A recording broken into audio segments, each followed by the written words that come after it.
Assalamualaikum. Hello guys. How are you today? Hopefully we always in good condition ya. Nah, in this meeting, Miss Indah will make some exercise or solution maybe for your preparation in SA2 ya, especially subjek apa kira-kira? Dengan Miss Indah subjek apa? Ya, social studies ya atau IPS. So please prepare your notebook or pencil ya. Then please listen it carefully. Okay, I will start it. Nah, look at this screen ya. Kita mulai dari nomor pertama. Number one, ciri-ciri zaman Mesozoikum antara lain. Apa aja? Oh ya, sebelumnya I will remind that for topic list ya, sudah di-share di grup kelas atau di grup FT. Itu topic list untuk social studies, Miss Indah keluarkan mulai dari zaman pra-aksara, kemudian zaman Hindu-Buddha, dan kerajaan Islam ya, seperti itu. Jadi tolong dipelajari dengan baik. Ya, oke, mulai yang pertama. Ciri-ciri zaman Mesozoikum antara lain, apa kira-kira?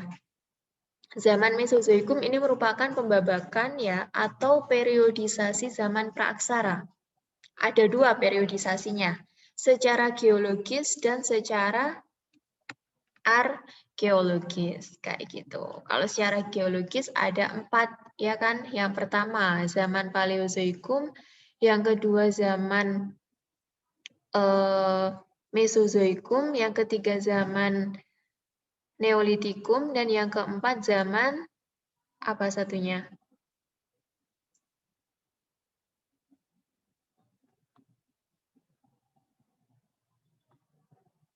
Apa guys? Masa lupa? Mesozoikum, Paleozoikum, Neozoikum, dan zaman Arkaikum. Seperti itu ya. Nah, ciri-cirinya bagaimana, Miss? Kalau zaman Mesozoikum, ini merupakan zaman pertengahan. Ya, zaman pertengahan. Berlangsungnya sekitar tahun berapa? Tahun 140 juta tahun yang lalu, seperti itu. Ciri-ciri yang mendasarinya ini pada zaman ini sudah banyak ditemukan ya binatang-binatang dengan ukuran yang sangat besar atau binatang raksasa. Tuh, seperti dinosaurus dan lain-lain. Jadi yang mana jawabnya? Yang ini ya. Berkembangnya jenis reptil raksasa. Gitu. Kemudian, next, number 2. Masa kehidupan berburu dan berpindah-pindah berlangsung bersamaan dengan masa apa ini kira-kira? Jadi kalau masa berburu dan berpindah-pindah ya, ini kehidupannya sangat primitif, masih sangat primitif dan sangat sederhana. Jadi pastinya ini berlangsung pada masa paling tua gitu. Nah, dari keempat masa ini, masa yang paling tua adalah masa Pleistosen. Ya, masa Pleistosen ini paling tua, di mana kehidupannya ini sangat bergantung pada alam, sehingga mereka untuk memenuhi kebutuhan hidupnya dengan cara berburu dan berpindah tempat. Gitu. Next, number 3.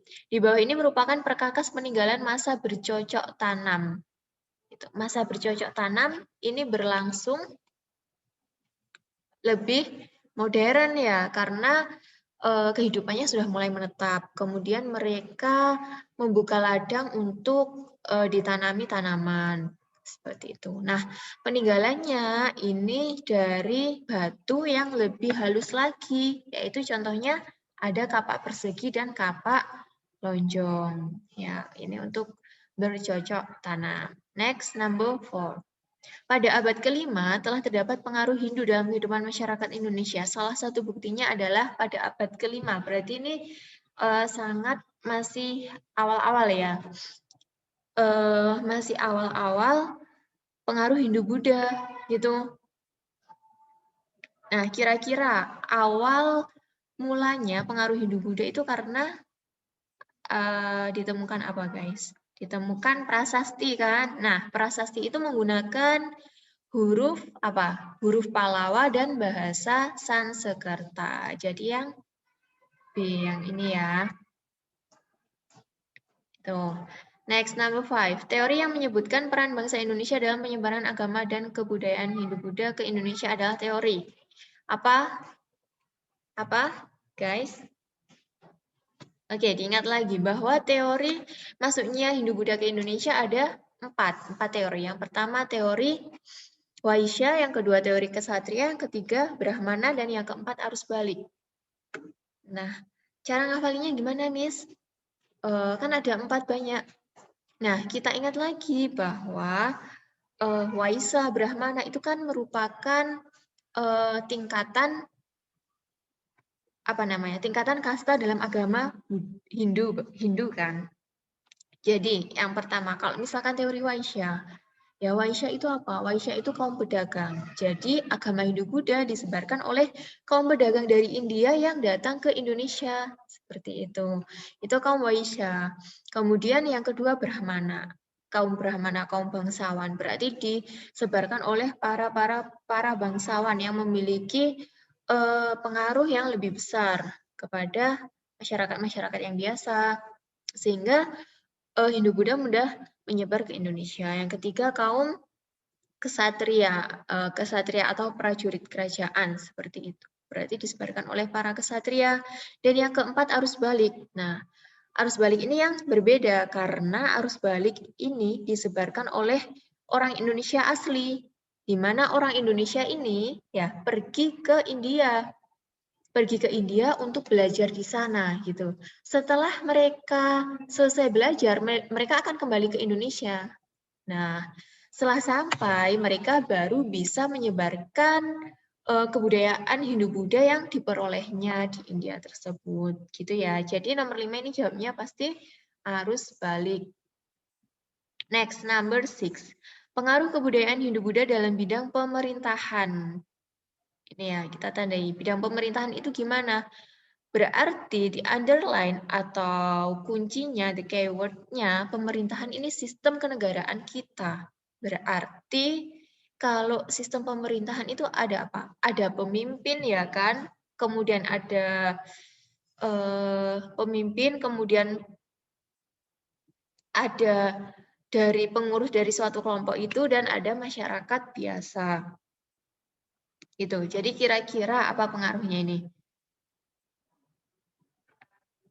Sistem pemimpin, dan kalau kebudayaan Hindu-Buddha ini sangat mengenal adanya kasta gitu, sehingga pergantian pemimpin masyarakat ini didasarkan atas keturunannya. Gitu, keturunannya. Lalu apa, Miss, bedanya dengan yang ini? Pemimpin masyarakat dipilih berdasarkan kastanya. Sebenarnya hampir sama ya, Kak. Ini yang membuat rancu. Namun kita tekankan lagi yang lebih mendekati itu yang B, pergantian pemimpin masyarakat berdasarkan atas keturunannya. Jadi, ya, yang dijadikan pemimpin itu pastinya mereka memiliki keturunan dari para pemimpin juga gitu. Kan nggak mungkin sih yang dijadikan pemimpin itu orang-orang biasa gitu. Karena mereka nggak percaya, atau mereka percayanya bahwa kalau keturunannya pemimpin atau keturunannya para raja itu dia pasti bisa dengan baik memimpin kerajaan. Kayak gitu. Jadi jawabnya yang B ya. Next, number 7. Akulturasi antara kebudayaan Hindu, Buddha, dan kepercayaan asli Indonesia terlihat pada mana kira-kira? Untuk candi, pembuatan arca, raja dianggap sebagai keturunan dewa. Yang mana? Munculnya kerajaan bercorak Hindu, Buddha. Akulturasi kebudayaan ini ya, munculnya kerajaan-kerajaan bercorak Hindu, Buddha gitu. Next, agama Islam mudah diterima oleh masyarakat Indonesia sebab berarti kita lihat dari jawaban yang positif, yang sekiranya positif. Jadi yang mana? Yang C ya, agama Islam disebarkan luaskan tidak dengan paksaan dan tanpa persyaratan. Dengan mudahnya ini sehingga agama Islam ini mudah diterima oleh masyarakat. Number 9. Yang dianggap sebagai bukti peninggalan tertua agama Islam di Sumatera apa, guys? Nisan Sultan Malik Al-Saleh ya sebagai makam tertua ini. Kemudian nomor 10. Karya sastra bercorak Islam berupa kitab-kitab yang berisi masalah tasawuf adalah apa? Tasawuf itu apa? Tasawuf itu lebih untuk mengenal Tuhan, lebih menuju ke Tuhan, mencintai Tuhan. Allah seperti itu. Oke, kita lihat hikayat. Hikayat itu apa, Miss? Hikayat ini merupakan kitab yang berisi cerita, sejarah, dongeng, kayak gitu. Nah, hikayat ini kebanyakan menggunakan bahasa Melayu. Kalau suluk apa nih? Suluk. Suluk berasal dari kata suluk ini filosofinya dia menuju ke Tuhannya gitu. Jadi kitab suluk ini lebih banyak tentang masalah gimana cara kita untuk menuju ke Allah. Gimana tentang sufisme, tentang tasawuf itu tadi, gitu ya. Jadi nomor 10 jawabnya suluk ya. Kalau babat apa, guys? Babat itu cerita Jawa, sejarah Jawa yang kebanyakan berisi tentang mitos atau legenda, seperti itu ya. Next, pimpinan pasukan Demak untuk membebaskan Malaka dari kekuasaan Portugis bernama siapa? Utusan Demak yang dikirim ke Malaka itu siapa? Adipati Unus ya. Jadi Adipati Unus ini dengan keberanian dan kegagahannya dia pergi ke Malaka untuk mengusir Portugis dari Indonesia seperti itu. Nah, karena jasanya Adipati Unus ini mendapat julukan apa? Sang Ayam Jantan. Pangeran Sabrang Lor. Kok bisa Sabrang Lor? Ya iya, kan kerajaan Demak tuh di bagian selatan ya, di Jawa. Sedangkan Malaka kan di utara. Gitu. Jadi Adipati Unus menyeberang dari selatan Pulau Jawa ke utara ke Malaka. Jadi namanya Pangeran Sabrang Lor. Next, number 12. Kerajaan Tarumanegara mencapai puncak kejayaan. Pasti bisa semua ya. Number 13. Nih. Kesultanan Aceh didirikan oleh siapa? Ali Mukhayat Syah. Kalau masa kejayaannya ini berlangsung pada Sultan siapa? Iskandar Muda. Gitu. 14. Salah satu contoh hasil kebudayaan Islam yaitu tradisi sekaten. Ya, sekaten ini masih dilakukan di mana, guys? Di daerah Jawa Tengah atau Jogja ya. Bisa di Jogja, Surakarta, dan sekitarnya. Pokoknya kebanyakan di Jogja ya. Jogja, Surakarta, Solo gitu. Masih ada perayaannya. Okay, I think enough ya for multiple choice. And for your exercise, you can try for these questions. Nah, bisa kalian coba untuk menjawab ini. Kira-kira apa jawabnya nanti? Yang number one, bagaimana kehidupan manusia berubah pada masa praaksara? Tahapnya itu seperti apa? Mulai dari masa berburu dan bercocok tanam, kemudian masa mengumpulkan makanan dan berburu, kemudian masa bercocok tanam, kemudian masa berladang, hingga masa yang modern itu bagaimana tahapnya? Nanti kalian sebutkan dan jelaskan, seperti itu. Sedangkan nomor 2, bagaimana pengaruh Hindu-Buddha terhadap kehidupan masyarakat?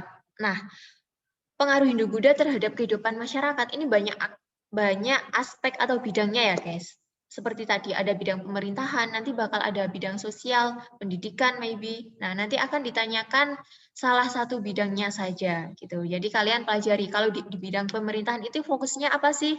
Di bidang sosial itu fokusnya apa sih? Gitu. Nanti hanya ditanyakan satu bidang saja. Then number 3, mengapa kerajaan Majapahit bisa mencapai puncak kejayaan? Jadi kalian ceritakan alasannya seperti apa hingga saat itu pada pemerintahnya siapa, tahun berapa. Ya, and the last, apa yang menyebabkan runtuhnya kerajaan Demak? Ya, ini nanti diceritakan bagaimana penyebab-penyebabnya seperti itu. Oke. Yeah, enough for this video. Hopefully the solution can help you to prepare for SA2 ya guys. Ya, oke, saya akhiri. Thank you for your attention. See you next time. Wassalamualaikum warahmatullahi wabarakatuh.